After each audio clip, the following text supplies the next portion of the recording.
Welcome everyone to the live event project presentation. This is Andrew Kraus. The event I've been working on is called Jay-Z and Friends, live in Central Park. Sean Carter, otherwise known as Jay-Z, is an American rapper who grew up in Brooklyn, New York. Throughout his career, he has sold over 50 million records worldwide and has received 14 Grammy Awards. Aside from his music career, Jay-Z is also an entrepreneurial mastermind. He has had his hands in all types of businesses, including his own clothing line, his own chain of restaurants, co-ownership of an NBA franchise, and ownership of his own record label, Roc Nation. I chose Jay-Z because I'm a huge fan of his music, and I'm a huge fan of him as a businessman. I think he has made some very good business choices, and he continues to remain on top in the rap game, which is something to say for someone who's over 40 years old. I think he's a good choice for the DVD release of this concert because he puts on incredible concerts. I've seen him in a crowd of 80,000 people, and it was one of the greatest concerts I've ever seen. He's also a good choice because he can bring in those crowds, especially in Central Park, especially in his hometown. The venue I've chosen is Central Park in New York City, as I've said.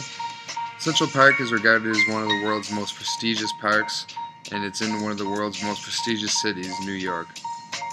Being that Jay-Z is from this area, I figured it was a no-brainer to make this concert at Central Park.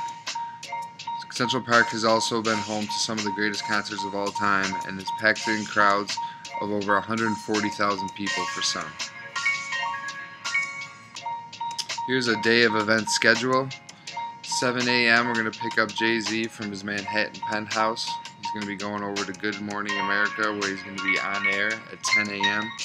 After that, we're going to go to brunch for about an hour and 15 minutes. He then has a signing at the Barclays Center, which is home to the Brooklyn Nets. After that signing, we're going to head to the venue where he's going to do sound check, and around 5:45 he'll head backstage until the show. The show has two opening acts. The first is Jay Electronica, the second is J. Cole.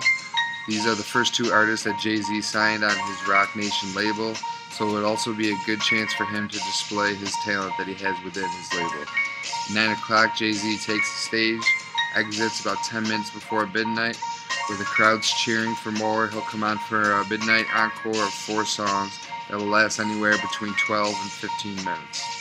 To the right is a sample rider of an old Jay-Z show from 2009. On a rider, there could be anything from cans of Coca-Cola to sliced roasted chicken. Other things may include his transportation services. This one from 2009 included a Bentley, several SUVs, and several limos for his entourage, his bodyguards, and everyone who is in his camp. This particular rider has everything that is related to alcohol crossed out. That is because it was a university concert, and apparently it was violating some sort of university rules. But for this show, Jay-Z will obviously be allowed to have access to these types of things. The income for this show. As you can see, most of the income comes from the general admission concert tickets.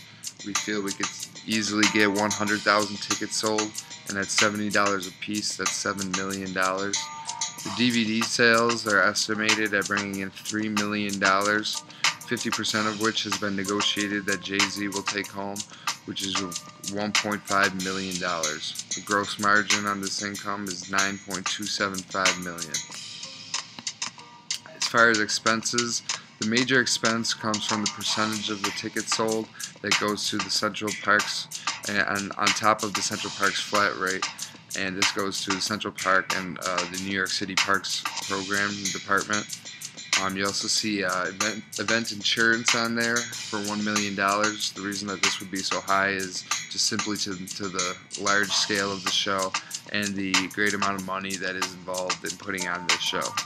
There also you can see the luxury car rentals that tallied to $50,000 for the one day. Total expenses came out to just under $4 million.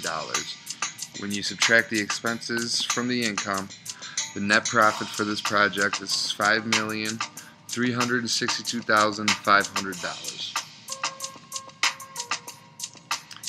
As with any show of this size, it is very important to perform some sort of risk analysis. I would imagine that if the show was actually going on, the risk analysis list would probably be closer to 50 or 60 items.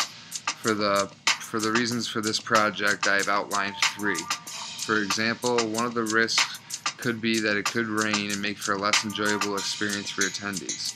After the risks, it's important to look at the likelihood, the consequences, and the impact of the risk. As you can see here, I've laid out 3 risks. Their likelihoods range from low to medium, and their impacts range from medium to high. It is important to set this up because you can then prepare for these risks and you can have action plans for these risks. Conclusions. I've learned a lot during this project. Mostly I've learned that it's very hard to manage an event and an artist at the same time. It's kind of puts you in 2 different directions. You always want to make sure you're doing the best for your artist. You also want to be making sure you're doing the best for the event. So when those 2 things don't see eye to eye, it's hard to put all those things together. But basically the biggest thing I learned was just the large scale of these events and all the things that is involved and all the money that is involved. It's really crazy to see how much money could be made on an event like this, and I think it would be a great event. Here are the sources I used for this project and the photo sources I used for this project. Thank you for listening, and I hope you enjoyed it.